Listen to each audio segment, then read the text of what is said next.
সবার সাথে আপনার সম্পর্ক রাখবেন, সবার সাথে যোগাযোগ রাখবেন, হুঁশিয়ার হয়ে থাকতে হবে সবসময়, অতন্ত্র প্রহরীর ভূমিকা পালন করতে হবে সবসময়। আওয়ামী ষড়যন্ত্র কিন্তু এখনো বন্ধ হয় নাই, ভারতের ষড়যন্ত্র কিন্তু এখনো বন্ধ হয় নাই। ভারত যে পানি ছাড়লো, আগের দিনও জানাইলো না পানি ছাড়তেছি।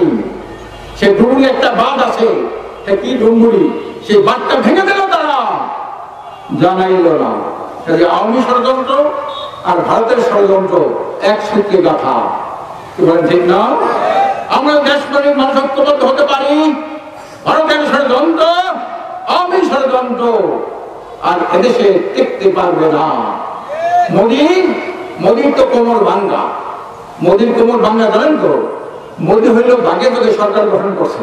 আগে যেমন দুইটা ছিল নিজের ক্ষমতা বলে, এবারে জোট সরকার, যাদের নিয়ে জোট করছে এই দুইটা দল ছিল চরম মোদির বিরুদ্ধে। তাদের 50,000 কোটি টাকা 30,000 কোটি টাকা দিয়া ভোট দিয়া তাদেরকে তার দলে টেনে রাখছে। এই দলে কিন্তু মাথা কোমর ভাঙ্গা ভারতের প্রধান বিরোধী দল কংগ্রেসের যে নেতা রাহুল গান্ধী উনি বলেছেন আমরা ভোট বুঝা খুব মারবো, রাহুল মানে মোদির গদি আমরা তত্ত্বে কাজ করে ছাড়বো। রাহুল গান্ধী বলেছে মোদি তো হিন্দু না, মোদি হিন্দু না, আরএসএস হিন্দু না, যোগী আদিত্যনাথ হিন্দু না, বিজেপি হিন্দু না, হিন্দুর নামে কলঙ্ক এই মোদি। বলেন ঠিক না? মসজিদ ভাঙ্গে মোদি, মসজিদ ভেঙে মন্দির করলেন, সেই দেবতার মাঝখানেই ফুটো হয়ে গেল। সে কিন্তু পানি পারে পুলিশ বইতে বসতে পারে না। এয়ারপোর্ট বানাইলেন, এয়ারপোর্ট বন্ধ হয়ে গেল। রেল স্টেশন বানাইলেন, রেলে মানুষ ওঠে না। এই মোদি কাম করেছে। আর মোদি কি বলে জানেন? আমি তো কোনো মানুষের সন্তান না, আমি ঈশ্বরের অবতার। মোদি কাজের জন্য এই মোদির ষড়যন্ত্র আওয়ামী ষড়যন্ত্র এক সূত্রে গাঁথা। এই দুই ষড়যন্ত্র রুখে দাঁড়ানোর জন্য সকল দেশপ্রেমিক মানুষের ঐক্যবদ্ধ হওয়া দরকার। দলীয় সংকীর্ণতা করলে আমরা এই জাতীয় আযাব গজব থেকে আমরা রেহাই পাবো না। সামনে ভাই আমার, আওয়ামী লীগ সমস্ত প্রশাসনকে ধ্বংস করে দিয়েছে, দলীয়করণ করেছে, পুলিশ নামে পুলিশ লীগ করেছে, বিচারপতি লীগ করেছে, প্রশাসনের সকল ক্ষেত্রে তারা লীগ বানিয়েছে। ছাত্রলীগ, যুবলীগ, গুন্ডা লীগ, পুলিশ লীগ থেকে শুরু করে এইভাবে একটা গোষ্ঠী সৃষ্টি করেছে।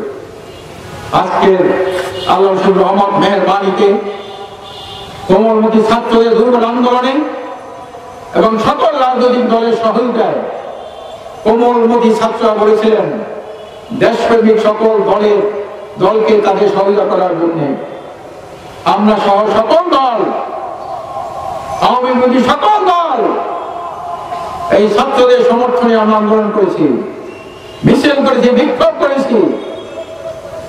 আজকের এই যে জাতীয় ঐক্যমত্য গড়ে উঠেছে, ফেসিবাদ মুক্ত, আধিপত্য মুক্ত, দুর্নীতি মুক্ত, সন্ত্রাস মুক্ত, দলীয়করণ মুক্ত, এই ধরনের একটি ভালো কল্যাণ রাষ্ট্র প্রতিষ্ঠার জন্য আমাদের সবাইকে জাতীয় ঐক্যমত্য গড়ে তুলতে হবে। তাহলে দেশের জাতীয় অস্তিত্ব থাকবে, তাহলে কিন্তু আবার সেই আওয়ামী আযাব এবং গজব এই জাতির উপর অস্তিত্ব করবে। সম্মিলিত ভাবে দেশপ্রেমিক দুর্নীতিবাজ থাকতে পারবো না, এটা আমাদের শর্ত। এই কাজটা করতে হবে। আরেকটা দাবি হলো আমাদের, আমরা পিআর পদ্ধতি নির্বাচন চাই। পিআর হলো প্রফেশনাল রিপ্রেজেন্টেশন পদ্ধতি, অর্থাৎ ভোট দেবে দলকে, ব্যক্তিকে না। কোন কালো টাকার মালিক, কোন গুন্ডা, কোন সন্ডা, এই গুন্ডারা যদি ইলেকশন করতে না পারে, এলাকায় প্রভাব বিস্তার করতে না পারে, এই জন্য ভোট দেবে কিসে? দলকে। কিসে? দলকে। ওই 1% ভোট পাইলে 3 জন এমপি বাড়াইতে পারবে আনুপাতিক হারে। 10% ভোট পাইলে 30 জন এমপি বাড়াইতে পারবে। 1% মানে 3 জন এমপি।